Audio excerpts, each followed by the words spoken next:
You ask Tiger to solve. This deals with linear equations with one unknown. The final result is a equals -8. Let's solve it step by step. Group all a terms on the left side of the equation. Add 8 to both sides.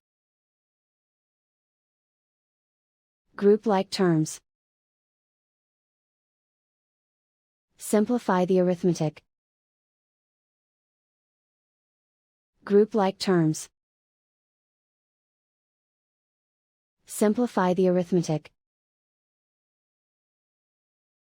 Group all constants on the right side of the equation. Add 12 to both sides.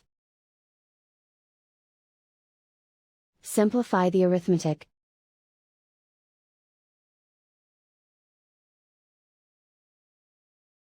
Isolate the a. Divide both sides by -2. Cancel out the negatives. Simplify the fraction. Move the negative sign from the denominator to the numerator. Find the greatest common factor of the numerator and denominator. Factor out and cancel the greatest common factor. And so the final result is a equals -8.